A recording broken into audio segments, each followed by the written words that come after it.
একের পর এক পরীক্ষা পেছনে দুশ্চিন্তায় শিক্ষার্থী ও অভিভাবকরা। পরীক্ষার প্রস্তুতিতে মনোনিবেশ ঘাটতি, রেজাল্ট ও উচ্চশিক্ষা ভর্তির প্রস্তুতি সব মিলিয়ে সংকটকালীন সময় রয়েছেন শিক্ষার্থীরা। শিক্ষাবিদদের পরামর্শ, যতই অস্বস্তি থাকুক না কেন পরীক্ষা প্রস্তুতির দিকে খেয়াল রাখতে হবে শিক্ষার্থীদের। কর্তৃপক্ষ বলছে, শুধু এবারের পরীক্ষা নয়, এভাবে চলতে থাকলে আগামী বছরের এইচএসসি পরীক্ষাও নির্ধারিত সময়ে শুরু করা কঠিন হবে। স্যান্ডেলিনা সো, রূপচর্চায় আভিজাত্য।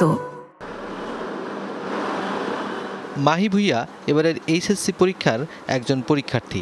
কয়েকটি পরীক্ষা দিয়েছেন ভালোভাবেই। পরীক্ষা স্থগিতের খবরে প্রস্তুতিতে কিছুটা ছেদ পড়ার কথা জানান তিনি।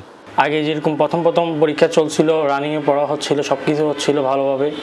এখন পরীক্ষা স্থগিতের কারণে তা হচ্ছে না। অ্যাডমিশনের জন্য প্রস্তুতি নিতে হবে। সব কিছু মিলিয়ে আর কি এই রেজাল্টের উপর এটা আবার ইম্প্যাক্ট করবে। সন্তানের পরীক্ষা প্রস্তুতি ও ফল নিয়ে শঙ্কায় আছেন অভিভাবকরা।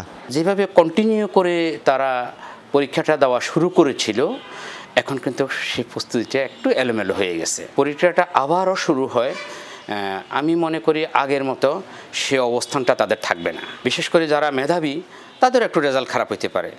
শিক্ষাবিদের পরামর্শ, সব চাপ কাটিয়ে প্রস্তুতি নিতে হবে ভালোভাবে। হয়তো এই ছেলেটা ভালো করে যদি পরীক্ষা একটানা হয়ে যেত, সে কিন্তু একটা ভালো রেজাল্ট করতে পারতো।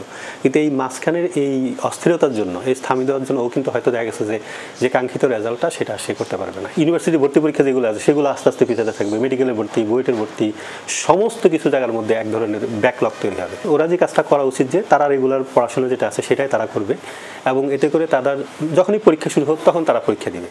কোটা আন্দোলনজনিত সৃষ্ট সংকটের কারণে এখন পর্যন্ত এইচএসসির 8টি বিষয়ের পরীক্ষার তারিখ স্থগিত করা হয়েছে। এভাবে চললে আগামী বছরের পরীক্ষা যথাসময়ে শুরু হওয়া নিয়ে জটিলতার সৃষ্টি হতে পারে।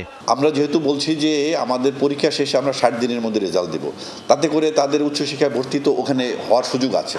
আমাদের যে সিলেবাস এবং শিক্ষণকালীনের যে বিষয়গুলো আছে সেগুলো নিয়ে আমরা আবার কর্মপরিকল্পনা করব, যে যাতে করে আমরা এই যে উচ্চ মাধ্যমিকের যে টাইম ডিউরেশন থাকে আগামী পরীক্ষার জন্য, সেটিকে আমরা কিভাবে মিনিমাইজ করে একটা স্বাভাবিক পর্যায়ে নিয়ে আসতে পারি, সেগুলো নিয়ে আমাদের আবার একটা কর্মপরিকল্পনা করতে হবে। আগস্টের মধ্যে পরীক্ষা শেষ করে অক্টোবর নাগাদ এইচএসসির ফল প্রকাশের চেষ্টা করা হচ্ছে বলে জানান শিক্ষা বোর্ডগুলোর সমন্বয়ক। নুনবী সরকার, যমুনা নিউজ, ঢাকা।